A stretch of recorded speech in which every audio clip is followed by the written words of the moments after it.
What's up? Alright, so hey guys, this is Loop Hero, the demo. I'm sure you clicked on it because you want to see how to farm the Lich, and this is what we're going to talk about today. So, I'm going to pop these down. So I want to show you how I've been farming the Lich, and the main reason that I'm doing it in the demo, because obviously the demo is limited in what you can actually get. But the thing that you can do is you can upgrade your buildings. So like the smithy, for instance, if I get 2 of these orbs, then I will get the Smith's Forge card. And this is something that I actually really wanted to try and get to in the demo. And the reason I know it's possible is because I've already gotten Orb of Crafts, Orb of Unity, Orb of Afterlife. I've actually upgraded, I believe it was, Potions Maker Hut to 3. And that took 2 of, I think it was these other, or one of these orbs. Anyways, you can get these extra orbs. As you can see here, I've been playing for 7.5 hours, and I've completed successfully. How many liches have I killed now? 14 liches. So it doesn't take a whole lot to get started in the demo. Obviously, in this, we're only doing Chapter 1, not Chapter 2. Chapter 2 is not in the demo. Chapter 1. This is the deck that I've been using, and I'm going to go through real quick to show you why, and what I use and why. So, I'm going to go really quickly here. The cards you definitely want out of this first tier are Village and Grove. I've tried everything, and these 2 are the best cards. Particularly Grove, because you get Blood Groves. Villages are good because they heal a bunch. Second tier, I really like, obviously, Blood Groves. Battlefields are strong by themselves, and then when they start to spit out the Blood Clots, they're really strong. Spider Cocoons are the best generators, basically, in the whole demo. And then I'll talk about why I exclude certain cards.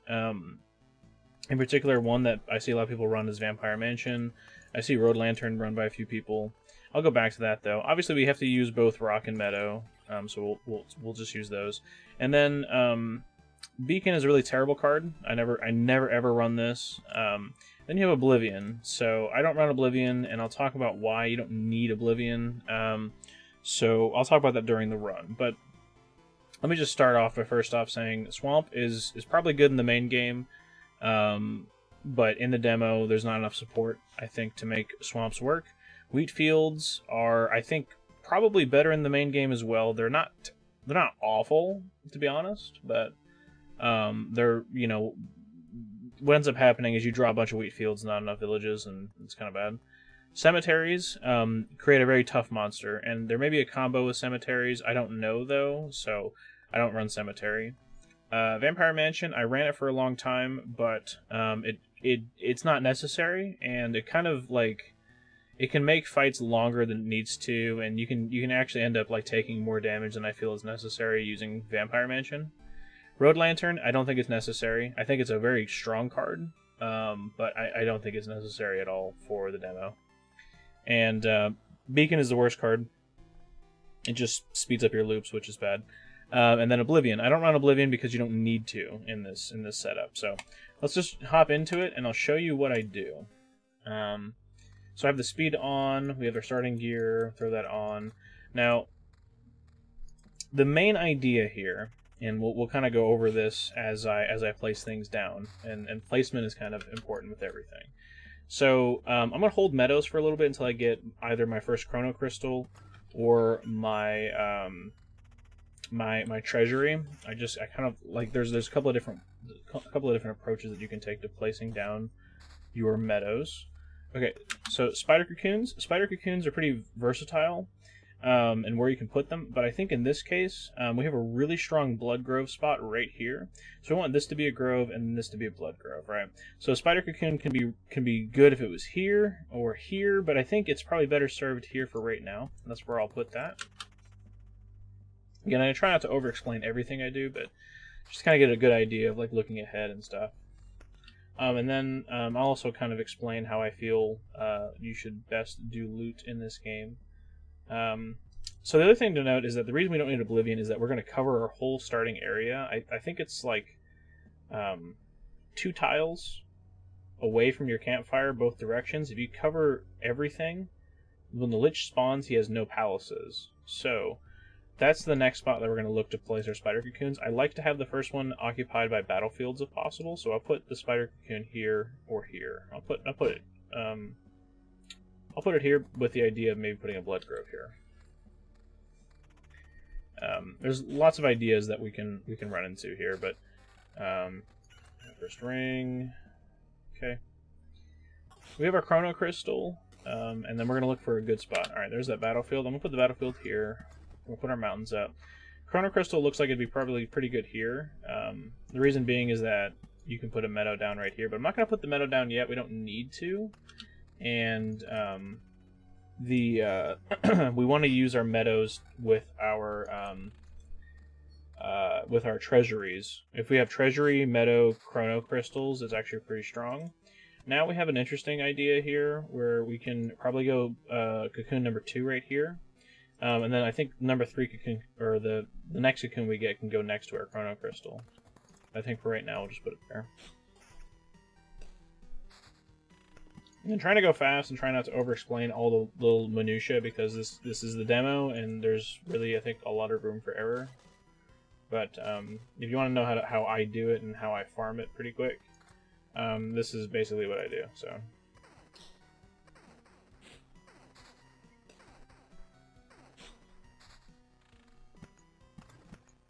chrono crystal, we're gonna place this one down here. It has a little overlap in the middle, which is okay. We're going to just try to buff up our spider count. There's our grove. We're gonna put the grove here because that's where we want our what's it called? Our blood grove when we first draw it. Blood grove here would be sweet. All right, now we got our second battlefield. So these tiles are taken care of. We don't gotta think about these tiles ever again. We're set on the front of our campfire. That's really good. You know, we're gonna try to like kill the Lich by like loop. I mean, at the very latest, loop like 8. But you know, when this is up to level 8. But normally you can kill him anywhere from about 5 pretty easily. You know, with really not too much worry at all. So talking about loot real quick, because this is something that I see like a lot of people kind of like screw up. For instance, like I had this yellow here, and I just immediately replaced it with the tier 3.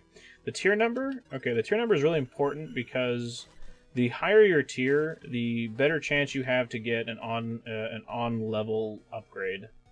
I don't care about counter, so I'm not gonna take that. I mean, might be okay with 25% though.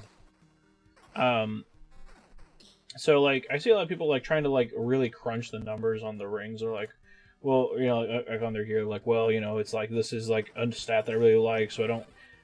So I would just say don't sweat it too much. Don't.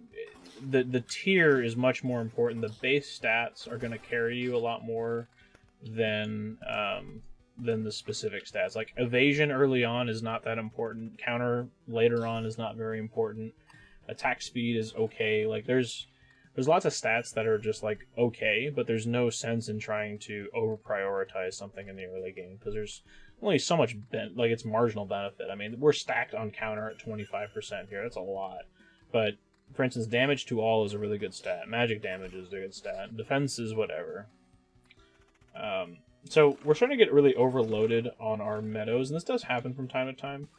I like to hold them though because we really do want to see if we can get a treasury knocked out quickly with it. In this case though, I don't think I think holding out for that is kind of a mistake. So I'm gonna go ahead and just try to get my blooming meadows down. We have the option of a second blood grove, but I don't have a good spot for it quite yet.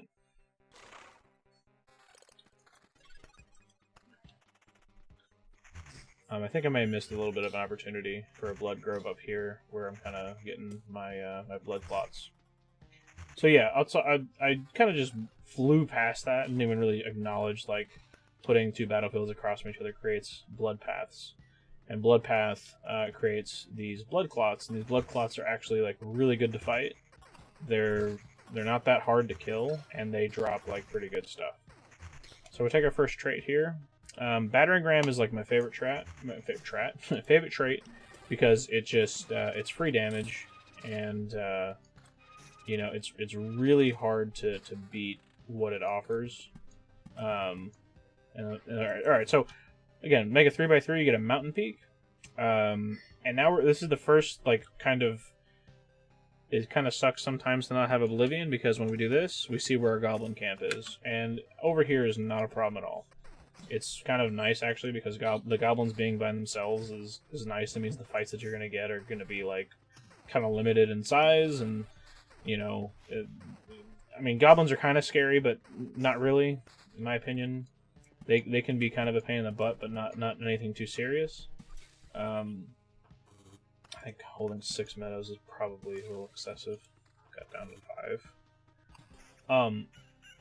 So, yeah, the Oblivion not being there is not a big deal. As you can see, we have this square that we have to take care of. We also got to take care of this outer square and this outer square here. We'll take care of those as time goes on, though. Don't you worry. We may have to get another spider cocoon in there, or a chrono crystal right there. There's a couple different ways that we can go about it. But as you can see, like, I'm doing fairly well. There's not a whole lot of risk going on here. Like, I'm not in any serious danger of losing, and that's kind of what happens when you get, you know, you have your 6 potions, or really 5 potions is fine too. As you can see, I'm not even really looking at the stats of the gear that I'm throwing on. It's just kind of whatever. Like, I'm not overly worried about it at all. We're just keeping things rolling, and we're trying to keep things going. So, the higher the tier, the better chance that you have to upgrade that slot with a higher tier equivalent. So, just remember that. Blood groves, just so you guys know, if you don't know, when they shake like this after a number of days, they will spawn a flesh golem, and the flesh golems drop like really good gear. So just remember that. Obviously, this blood grove going here is not a good idea. We want some better coverage with that if we can. If we can get a grove here and a blood grove here or here. Probably here would be better. That's what we're going to try to aim for.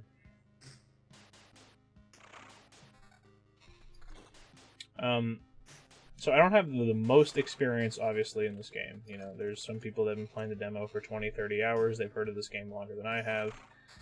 But I watch a lot of videos, and I just really see, like, suboptimal play. It just kind of bothers me because of the... Actually, I think this is probably better. It just kind of bugs me, like, watching people that like, have a lot of hours just not checking their gear, you know, not looking at the board, not making the right decisions. It's just kind of bugs me. You know, not that I'm a perfectionist, but I've got some roguelike experience and some deck building experience. I think there are better ways to play the game than how people have been playing it. There's our treasury. Good grief. That happens a lot. Well, a lot, I should say. I mean, it just, you have situations like this. You need one, you know, you really want one specific card, and it just doesn't come up. Sometimes it's villages. There you go, back-to-back treasuries. Good grief. Alright, so, the way I like to space them out is, I like to go, alright, so I put a chrono crystal here, meadow, and then treasury, right? So I'm going to leave one space here. With double treasury, you can stack it this way. That way, you get double resources here. And then you can surround, okay, and so these count for both right here. So you basically can save yourself some meadows. That's why I like to hold onto the meadows, because you can save yourself some of them and actually get and reap the rewards. The progress bar up here tells us that we're not even close to being ready for the boss. The boss is a long way out. So I'm not thinking about too much here, other than just trying to move along and get some better upgrades here. Open this guy up, and we get ourselves a spear and a ring. Nothing that we really want. We'll put a chrono crystal down here, and then we have 2 villages. Now, village placement. These are the first villages that we've gotten. Village placement is, there's a couple of different ways I like to think about it. First one is, do you want it early in the run or late in the run? Or early in the loop or late in the loop. Excuse me. So, before you fight the Lich, it's probably best to have them here. I don't think it's a bona fide that's the right answer.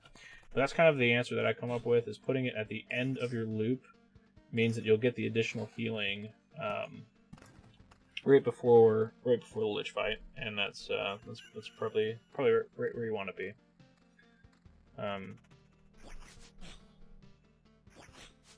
Again, like, this is really kind of min-maxed. Like, I've tried everything out in the demo. All the cards that I talked about, I really have tried to use them, and I think you can win with anything. Honestly, you can win with even the cards I say are not optimal, like the swamps. I've crushed with the swamps, but I just think I lost a lot of potential HP and things like that because of the fact that I was running the swamps, and they do hurt a lot, and they make you think about what gear you want to use and what upgrades.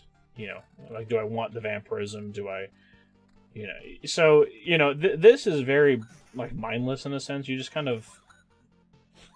go and you pick like the traits that I'll talk about here when I get them in selection. I've already actually in this run we have one of the traits that I consider to be by far one of the strongest for the run, and that is the battering ram. And you go like, oh, it's battering ram. What's so good about it? It's AoE damage, and on your first turn, it helps you just mop things out. When you start to get to this point where you're taking a lot of damage, and you're fighting multiple mobs, one stat that you may want to kind of prioritize is getting damage to all. None of these are any good. I will tell you that. This is basically nothing. I mean, you're gonna get like 7 more defense. Like, that's okay. Strong aftertaste can be good. I'm gonna take it here, but blissful ignorance. We're not oblivioning anything, so this is useless.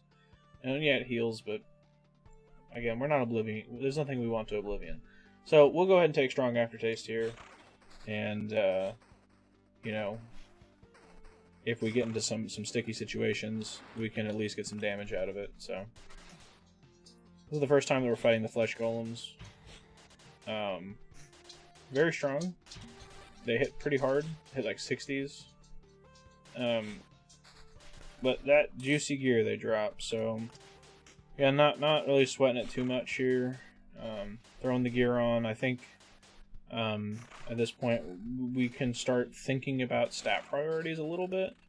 But again, I'm not going to sit here and overload you and tell you like what stats are really important and stuff like that. Here's what you need to know. For clearing mobs and stuff, damage to all is basically the best thing you can get. Even if you have a little bit, it helps tremendously. Oh, we have a level 5 axe. I want that. It's got damage to all, counter. Evasion's a little bit better at this point in the run, so may want that. I want to go with this. This thing's kind of weird. I guess we'll do this. More spiders down. Damage to all is kind of where you want to be at this point in the run. Evasion is where you want to start looking to when you're getting closer to the boss. Evasion is the best stat you can have, followed by magic damage.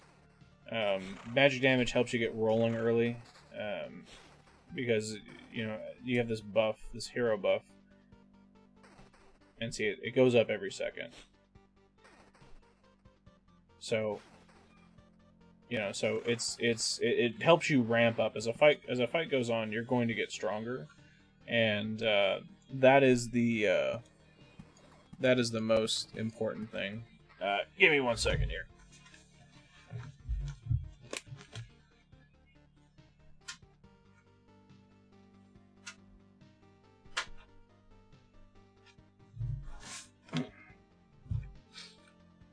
Apologize for that. Turn on some live music. So, Evasion's the number one stat against the boss, because the boss, the Lich, is really slow at attacking. Level 8 weapon, that's good. The boss is really slow at attacking. Evasion.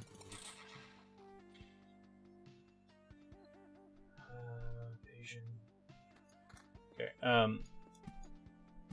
Boss is really slow at attacking, so any amount of damage that you can mitigate by just not taking it, just basically wins you the fight. I mean, if you dodge like twice, you can almost guarantee a kill. So having the evasion stat is really, really good. At this point, we're kind of stacked in the run. You know, we're rich. We have basically everything that we need. We've cleared out 2 treasuries. Like, you know, we're doing fine. So now we can start looking at the gear that we've got. So the scimitars have attack speed. Another thing to note about the rarities about stuff. So for instance, like looking at the gray items here, they're just very plain. Rings are kind of the exception in terms of what they do when they're gray. So when it's gray, it's just defense, just max HP, just damage. But it's the highest amount that you can get of the base stat is on the gray. When you have an orange item, it's the most amount of stats, like the most different categories. So like, see how this has 2, and then the orange has 3. So, but everything is kind of lowered as a result. So it's like you take some more off the base to get more of the other stats. And like, so, you know, the orange gear is good. Don't get me wrong. Like, no, like if you think that I'm saying the orange gear is bad, then you know, let me reiterate here. It's the orange gear is good, but it's not like just forget about everything else. Always wear orange. If you get like the ring, like instead of this saying magic damage, if this just had evasion 20%, like that is humongous for the Lich. So, you know, don't sweat that. Like for instance, see here, it's a defense and evasion. You know, it's like, okay, well, it's not bad having evasion. Don't get me wrong, but you know, when you start spreading the stats out real thin, 13 magic damage. That's like a lot of magic damage. That's a ton. You know, that's going to make your attacks do a significant amount more. So that's kind of how you have to look at it with rings and with weapons. These two are really the most important to kind of like have stats that you really need in droves and get it on those 2 pieces. The sheep, or rather, like yeah, you want individual stats, or with the weapon base attack is fine to have as well. Like if you have a white weapon against the boss, or sorry, a gray weapon against the boss, that's fine. Like that doesn't affect anything really. The base damage, if it's really good, then you're fine. So don't stress about colors too much. Is basically what I'm trying to say here. I'm being a little weird stacking my chrono crystals, but I'm basically trying to do that because I want to see if we can pop this before our next. Like I think if we could very realistically fight the Lich this loop if we start sticking things down.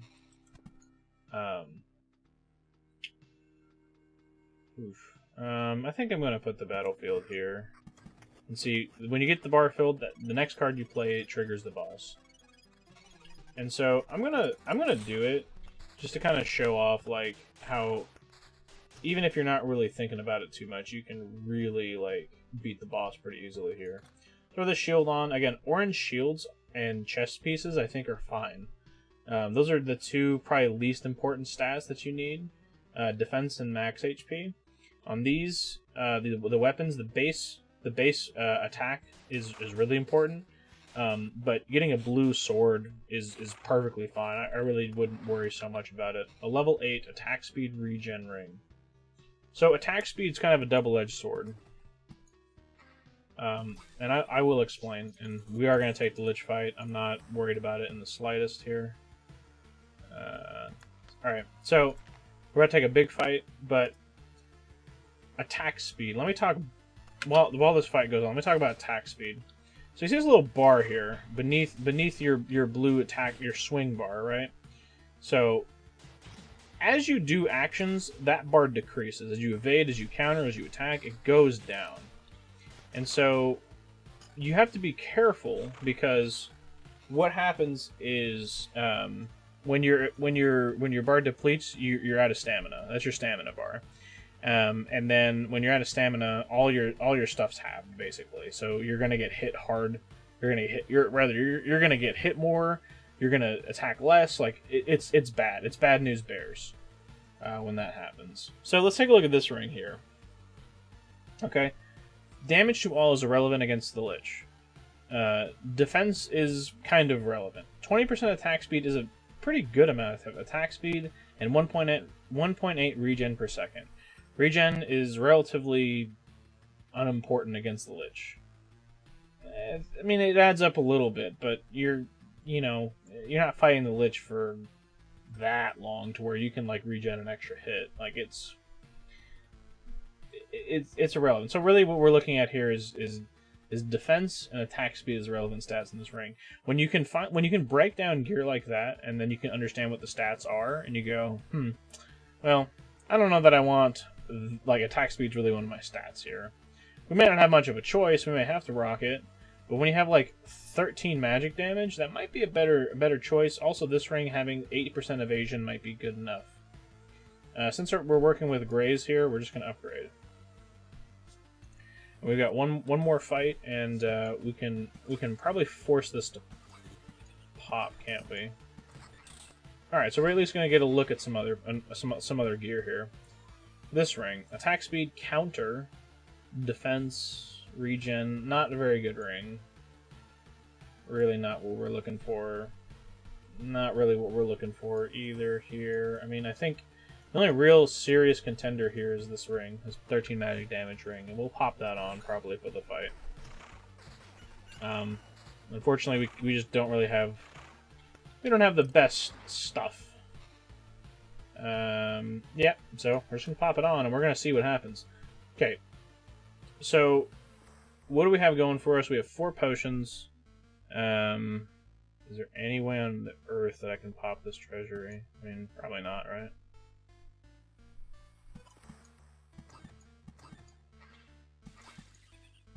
Yeah, okay.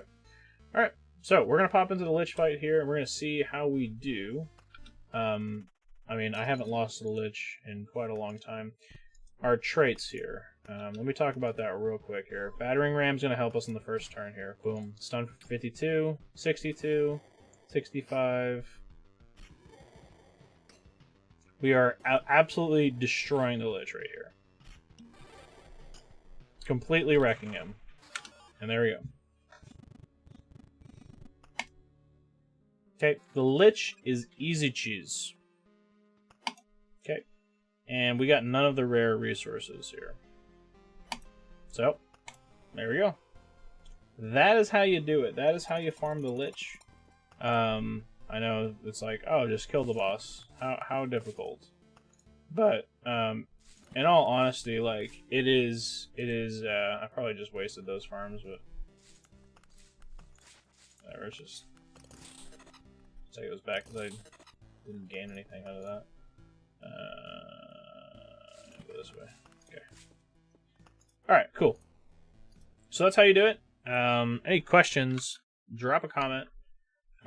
It's a pretty fun game. I really like this game. I'll be making videos of the full release when it comes out here next Thursday. So be on the lookout. But hope you enjoyed. Hope you learned something. For those of you that are trying to farm the Lich, hope you can learn. And I'll do a little deep dive as well on card choices and stuff like that. And if I unlock some of these rare cards that I was mentioning, I will be sure to make a video about those as well. Thanks.